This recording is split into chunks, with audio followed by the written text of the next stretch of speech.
Hi, we're here today with Chef Jason Collis from Plated Events.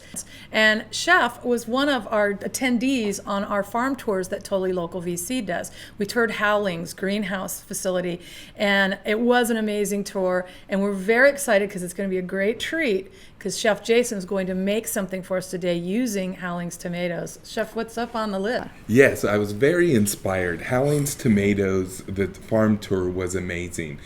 Most tomatoes nowadays, you have the yellow, you have the lightness of them, but with Howling's tomatoes, once you open them up, you have an unbelievable redness when you know the flavor is going to be sweet, a little bit of acid in them, and just amazing. Howling's Tomatoes has done a great job, and I'm so proud to be able to cook with them. It brought back the days when my Italian grandmother, Josie, would basically make me a tomato and focaccia bread salad growing up as a kid. She would serve it with a New York steak and an amazing lunch that I remember to this day. As I was walking through the greenhouses, it was bringing back memories of my grandmother. So today I'm going to share that salad with you and bring you back to my memories of my Italian roots and show you how Howling's tomatoes could make an amazing dish. So today we're going to do a Howling's tomato Tuscan tomato salad, and that's what I'm going to cook for you today. Oh, I'm happy. I'm a very happy girl. Okay, Chef, I'm all excited. Coming from my Italian roots too, and tomatoes seem to be in almost every dish we had growing up. I can't wait. What's the first steps for this recipe? First steps of this recipe are we're going to have a red onion. We're going to thinly slice the red onion. The red onion adds a little bit of sweetness to the dish as well as color. So by thinly slicing the onion, Oh, it smells so good. Nice fresh onion from the field. oh, Wonderful. unbelievable. So the red onion, you want to achieve about a 1/2 inch thickness on your red onion when you're slicing it. If you're not too much of a fan of onion, you could slice a little thinner, and that will take the pungent taste of the onion out. So the tomatoes, what we're going to do today is we're going to cut them into eighths. We have the beautiful Howling tomatoes right here where you could see the redness and all the juice inside there. So we're going to cut them in eighths because what we want to do in this dish is to have the juices release, because the last ingredient we're going to put in the dish is going to be the focaccia bread. And the focaccia bread, what we want is for all the tomato juice to be absorbed into that bread. And you can just smell the tomatoes essence. That's one thing I find about fresh tomatoes. When you buy them and they're just fresh off the vine, not only do they taste better because they weren't picked early, pretty much green, and then they ripen as they get to the store. When you buy them fresh, that smell is, the flavor's absolutely wonderful, but the smell, you can tell the difference. Oh, definitely. The smell is amazing. It creates an aroma in your kitchen. It's just really an does. amazing difference from them being paraffined and waxed and so forth. So when you're cooking, you want to salt and pepper and add certain ingredients at a certain time so that the flavors don't get lost and molded together. With this dish, we want the flavors of the tomatoes to stand out, so that's why we're seasoning them separately before we add the basil. What chiffonading is a French technique to slice the basil without bruising it. Oh, I wondered why do they call it that? Is that just a French term? Or? It is a French term. It's slicing. Say the process of this is a basil. When you chop it, it will turn black on you. Have you ever noticed that before? This way, you'll be able to keep that nice green, vibrant color of the basil and not have it bruise. Have the vein of the basil facing in one direction. Then we're going to layer them on top of each other. Oh, that's great, because in the past, sometimes I've ripped it just because when I've chopped it before, it turned black. You know, when you try to Sure. chop it up and dice it, it would turn black. So that's good to know. Chiffonade. And once we've done so, we're going to roll it now. Roll it up just like so. We're going to cut the ends off. And then we're just going to slice it. Chiffonade it is the correct term. Into your desired size.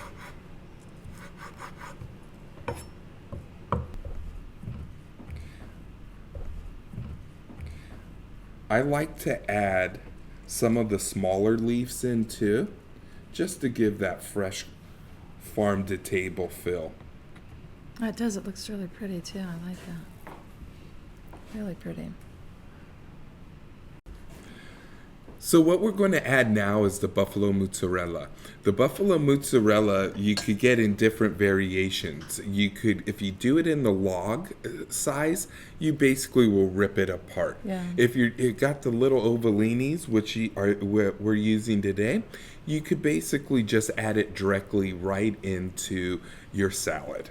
And those are what I like to use, the little ones. It just makes it fun too. You know, it looks great in presentation and it's fun. And sometimes if I am going to slice the bigger ones, I just lay it on top. So, you know, kind of gives that great little garnishy look to it with some fresh basil and sprig on top. And people seem to love it. Definite.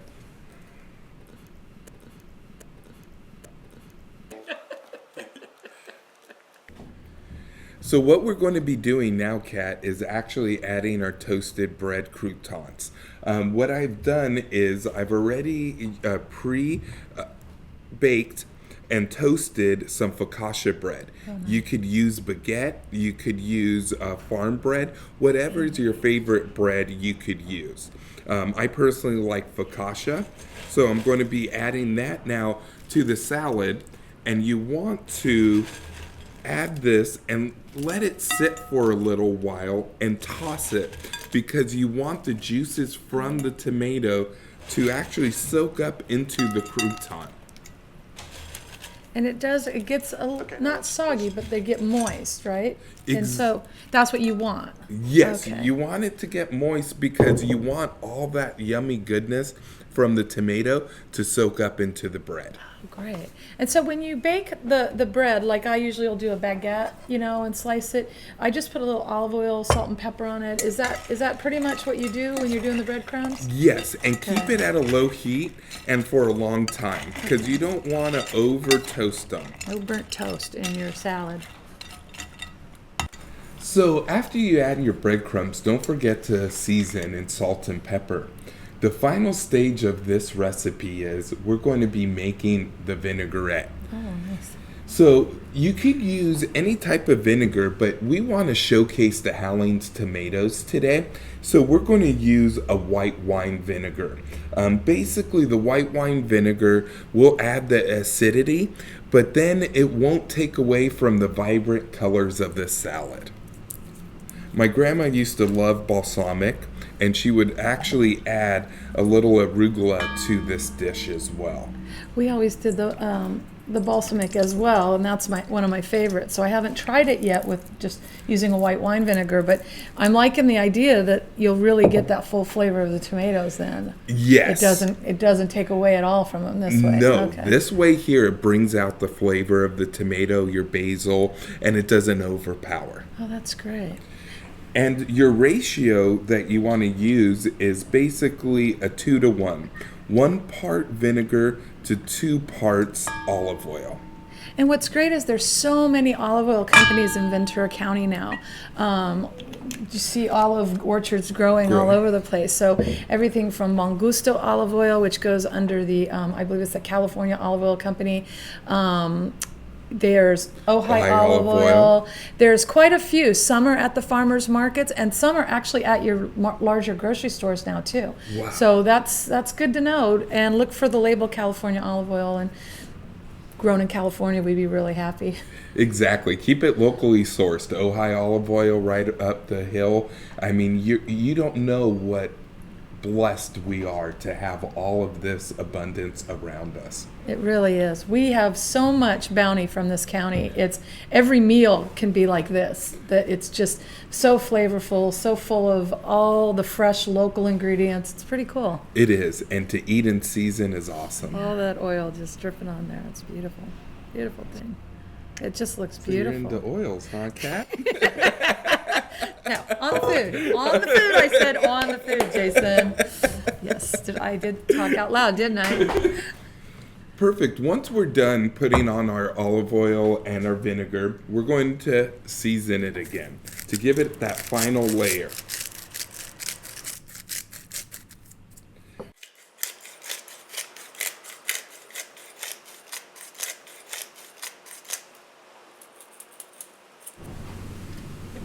All right, Jason, There we go. you're on a roll there, buddy. Yeah, I know. Well, thank you so much, Chef Jason, for joining us today. It's been a wonderful experience getting to work with you as always, and I so appreciate that you and Plated Events, your company, always work hard to work with the farmers, to source local, to try to stay in season, and it's just wonderful because all that you do helps promote the bounty from our county. Exactly. I mean, we're so blessed as chefs in this region to have all of this available at our hands and at our doorstep, literally. Exactly. There is so much that we have. It truly is a bounty. And another thing is just the Howlings tour and being able to go and see these different facilities, how it's grown, and get to talk to the farmer. Exactly. To talk to the person who's growing your food is amazing. And that opportunity to be with Howlings and to see how they do it from start to finish, a really amazing project. It is, and to also understand how passionate they are about sustainability, being as green as possible too, and growing the best products available. So if you want to see more recipes from us, you can check it out at totallylocalvc.com. And you can also find them on Howlings, on their site at howlingstomatoes.com. And today, again, we had the Howlings focaccia tomato salad. Yes, and let's do the best part of it. Let's eat manja. Manja. Tomatoes. Oh, exactly.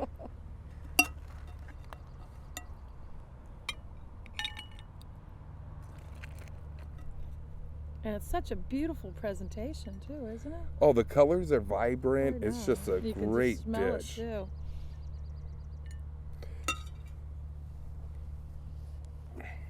Cheers. Cheers to Howlings. Howlings. Mm.